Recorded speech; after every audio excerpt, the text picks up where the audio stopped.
Welcome to the Velvet Room. We gotta go to the Velvet Room after every fight? You kidding me? I'd been leaving the music room, but now I'm sitting in the Velvet Room for some reason. Margaret greets me with her usual smile. This room truly is mysterious.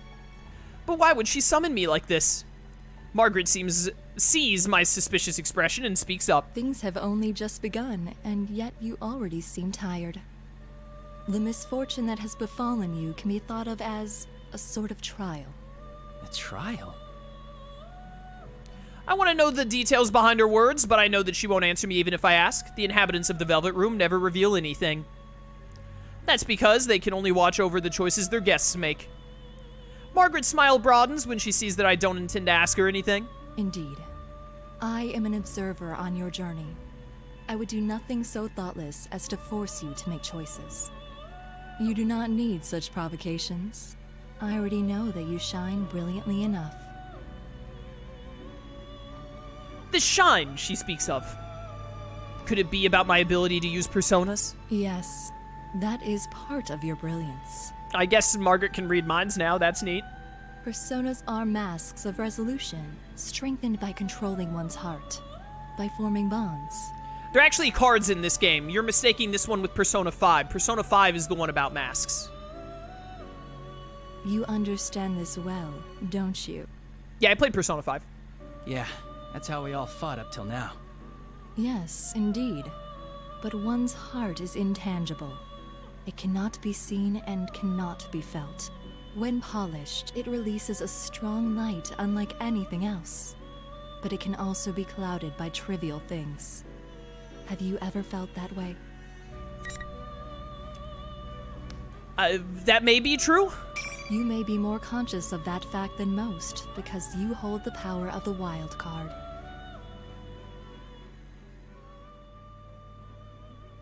Margaret's voice fades away as she answers me.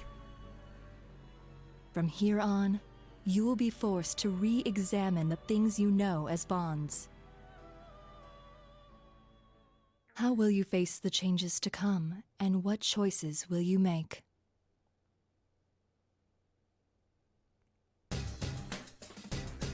Oh, hallway. My favorite location in Persona 4. When I open my eyes again, I'm in the school's hallway. I turn around and see the door to the music room closed behind me. Was I only summoned to the Velvet Room in spirit? There's no way for me to figure out what just happened, but I think back on what Margaret had told me. The changes, huh? Even though the people of the Velvet Room avoid saying much, what little they do have to say always has meaning. Well, it's true that Margaret has said some strange things while I've known her, but she's never said anything meaningless while on duty. I would assume that this would be the case now. I may have to keep her words to heart. So I assume we're gonna have to, like, fight Chie or Yukiko next. One of them beat the other, and then we have to beat the next one, probably?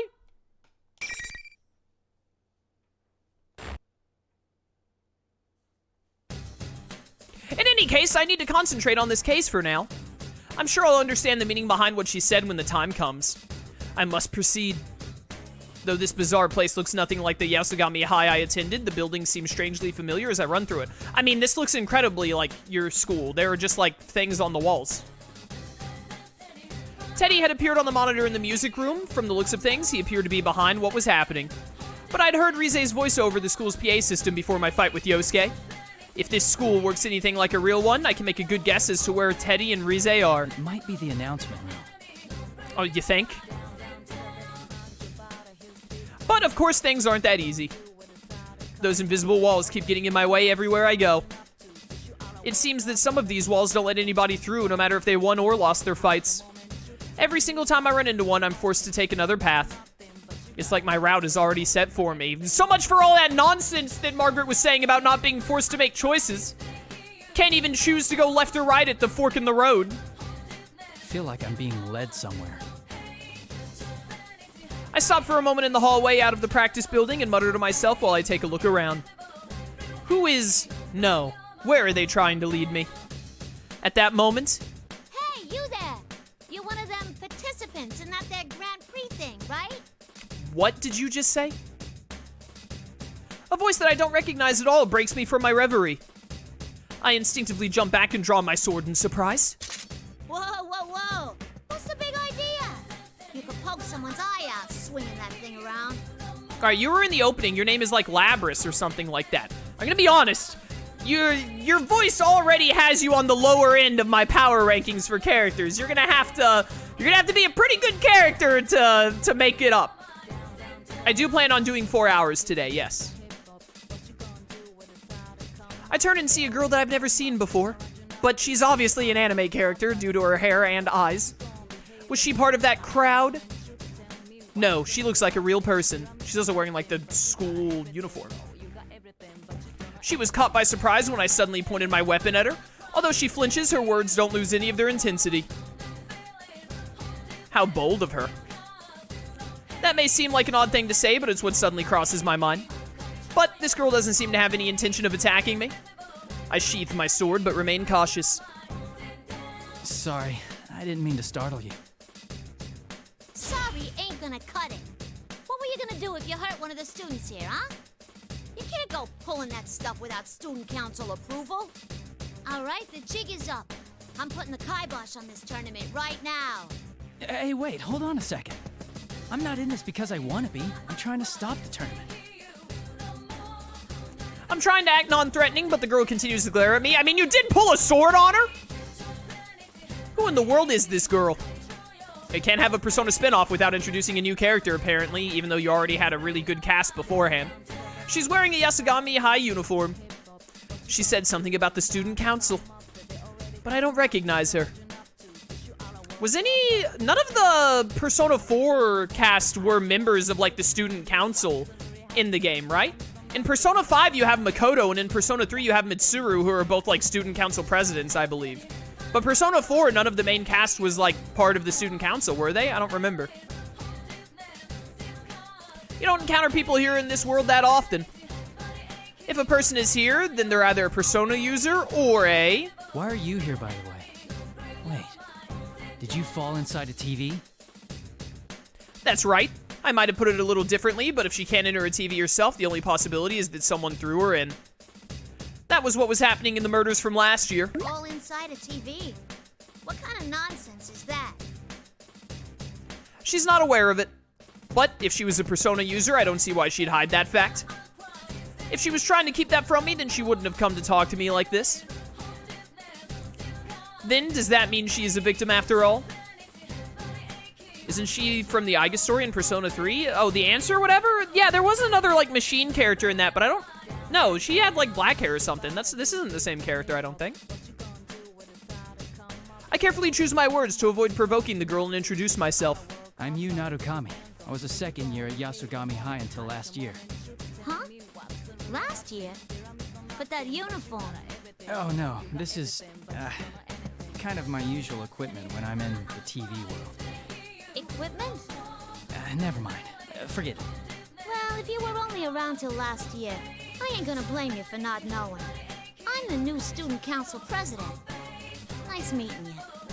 They just couldn't let a Persona game go by without putting a student council president in there somewhere, huh? They must have been when they were making this game. They were like, we can finally right the biggest wrong of Persona 4. The fact that none of the characters are a student council president. The student council president. If I'm remembering correctly, the student council election should have taken place just before the holidays. I have no knowledge who won any of those elections since I'd left Inaba before they took place. That reminds me, I didn't have any friends on the student council last year either. This girl may very well be the president. No reason not to believe her. Now it's your turn to spill. You said you ain't in the tournament because you want to be. Then what are you doing here? And what's this tournament about in the first place? What on earth is happening? I feel that if I don't explain things very clearly to her, it will only provoke her further. But trying to tell her everything about what's going on here will only confuse her. So I should just hand her a PS Vita and tell her to play Persona 4 Golden, then she'll get it. I leave out the fact that this place is inside a television and tell her about the other things that are going on. Yeah, that's the only thing that's super weird, is just that we're in a TV. Everything else will make sense. First, I tell her about Teddy, that a friend of mine is likely the one who set this tournament up. Second, that I encountered some of my friends who were dragged into this as well, but they were acting strangely. And third, that my cousin, Nanako, still in elementary school, may have been dragged into this mess. Also, I can summon a Persona. The girl calling herself the student council president seems skeptical while I talk, but eventually sighs. So if I got this right, you didn't start this, but your friend did. Well, you don't seem like you're lying.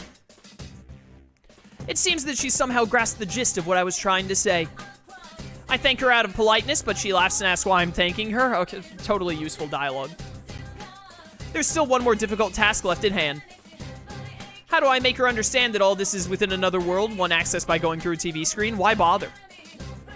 She still appears to be energetic, but it doesn't change the fact that she's in danger. I have to get her out of this world no matter what. Where did that sound come from? Hey, that sounded like it came from the gym. I ought to tell you to go home, but I get that you're worried about your sis. Come on, let's go check it out. It's my cousin, actually.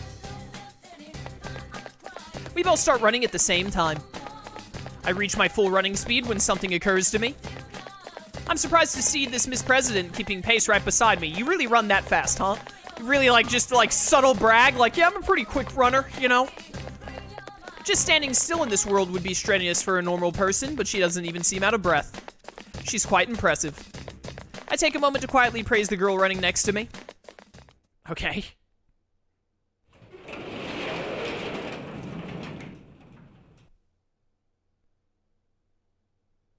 We burst into the gym where all the noise came from, but there's no one here, just a bunch of chairs. Instead, we see huge piles of stacked chairs. Stacked is a strong term. Kind of just thrown haphazardly together. They're twisted and intertwined everywhere on the open floor of the gym, forming huge towers that reach almost to the ceiling. What is this? Who'd go to all this trouble? The girl stares up at the chairs, seemingly dumbfounded. Suddenly, the monitor in the gym flickers to life. And, as I expected, Teddy appears again in that costume. Oh, are you on a hot date, Sensei? Well, that's fine with me, of course. But shouldn't you keep your mind on the fighting? I'll have you know that I'm dating Rize, even if she's not aware of it. Wow, you look so mortified. That's the face I was hoping to see. This girl's from Persona 3 The Answer? It is? So she's a robot? That chick, I only played the first 30 minutes of The Answer and then got really bored and quit, and Michael gave me the too long didn't read about what happened during it when I was playing Persona 3 Dancing. Hold up a second. Persona 4, this chick's name is Labris, right? Yeah, Labris. You're the same person from Persona 3? It says her first appearance is Persona 4.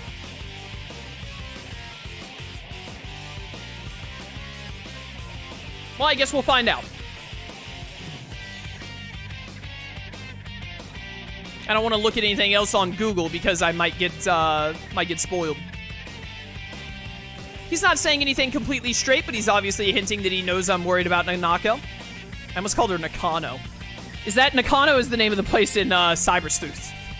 I know that saving Nanako is important, but I can't leave Miss President here alone and abandon her to this world either. Dude, this track is so good. Still, I feel Teddy's words causing me to doubt myself. And Miss President raises her voice. Hey, you! You're the ringleader of this mess, aren't you? What's the idea? Raising a ruckus like this without running it by the student council? This chick definitely has a different voice actress if she's the same one from Persona 3 The Answer, because she sure as heck didn't sound or talk like this. Pack it in and clean all this up already. She speaks as fast and clearly as she had when I first met her. After getting a clear look at her, I feel I've come to realize where she gets her courage from. Her Sharingan, obviously. She truly wishes to protect her school. Okay. Character in Persona 3 The Answer was called Metis. She's different. Yeah, I knew her name wasn't Labris. I couldn't remember the name of the character from The Answer. Okay, so this is a different chick then. We'll see what happens. Her strong awareness of her duty is surpassing her fear. Okay.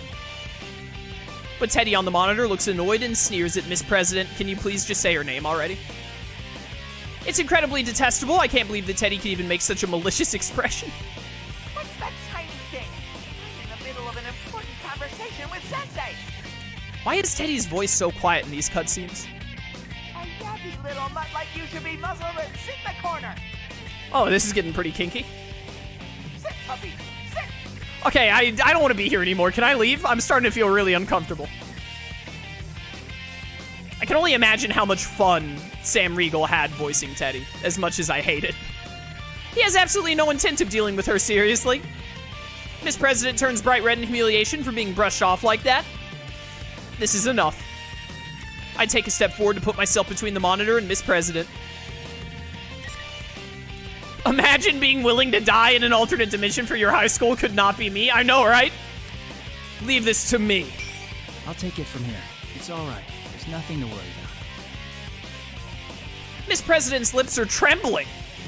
She must be angry that there's nothing she can do herself.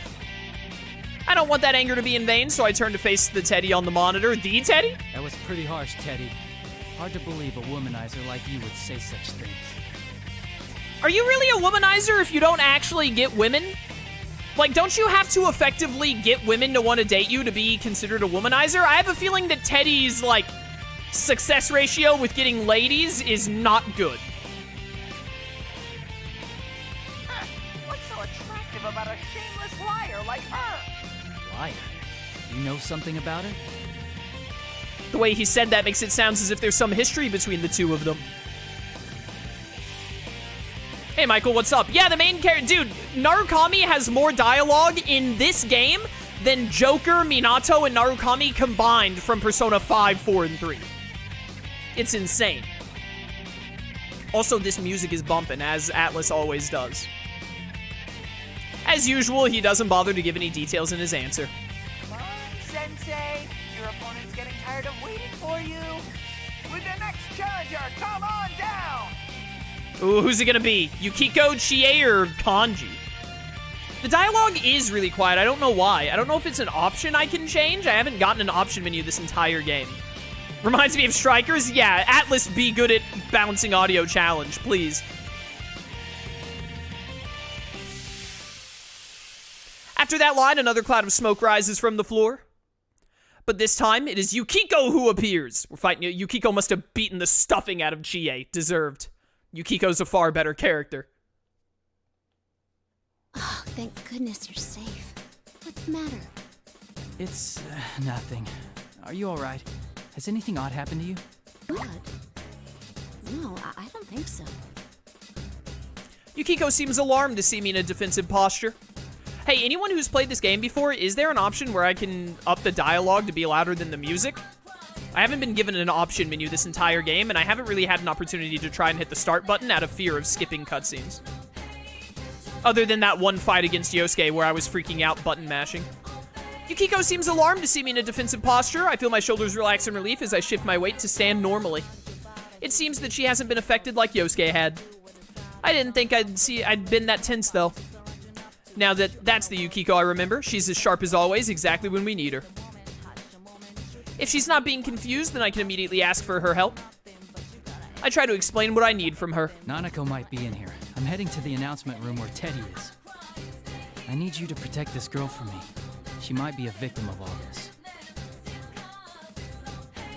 I motion towards Miss President, standing next to me. Yukiko looks at me in surprise. I don't blame her, though. But what Yukiko said next was even more surprising.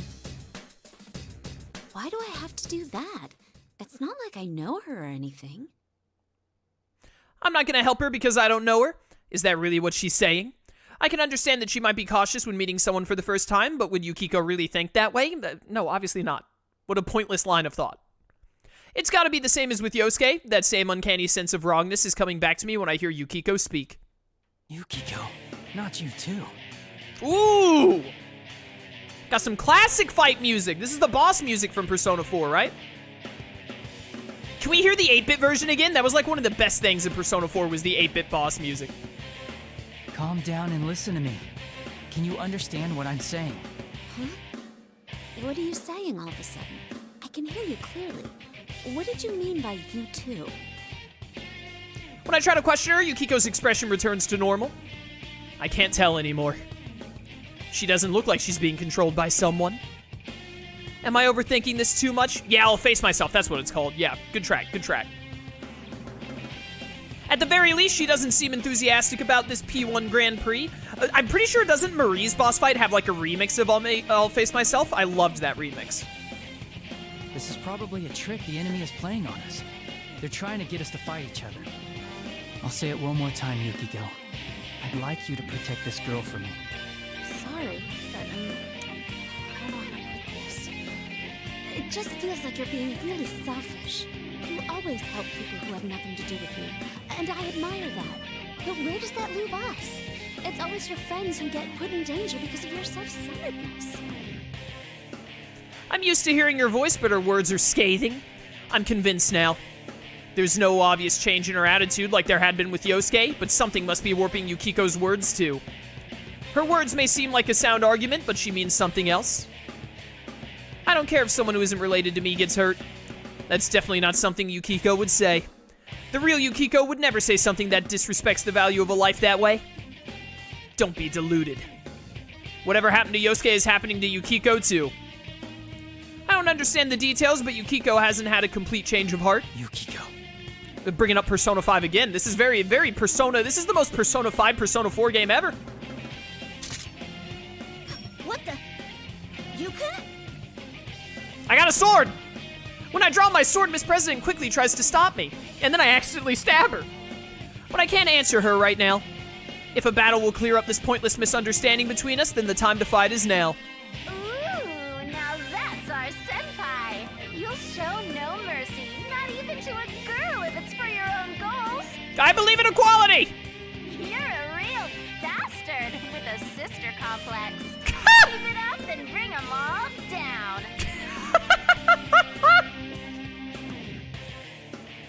I want to remind everyone we respect two things in this chat, women and Coffee Daddy. I ignore the taunts being delivered in Rize's voice.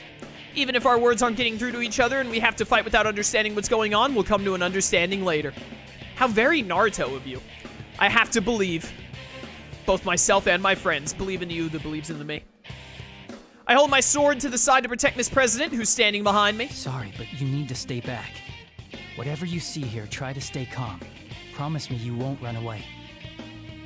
What happens next will probably surprise her greatly, but I doubt Miss President will run away. She's already shown me how strong her determination is. I glance at her over my shoulder. Although she looks worried, she still gives me a slight nod of agreement. Now, time to do this. I must end this as quickly as possible. Persona! Sup? I concentrate all my senses to summon my strength of heart, my Persona Izanagi. Dude, I'm getting really tired of reading this novel-style writing. Like, I'm not gonna lie. If I allow myself to go easy on Yukiko, she will surely defeat me. Yukiko smiles faintly and takes her battle stance. She resisted the idea of protecting Miss President, but she seems to have no qualms whatsoever about fighting me. It's almost like it's a fighting game. There's definitely something else controlling her. Come, Konohana Sakuya. God, dude, that's such a mouthful. Dude, I forgot Yukiko has like one of the coolest persona lines in the franchise. I love Yukiko's personas. Yukiko's black hair forms graceful arcs in the air as her persona, Konohana Sakuya, rises behind her. That's right, the usual Yukiko would have a beautiful heart like this. Okay. Wait for me. I will save you.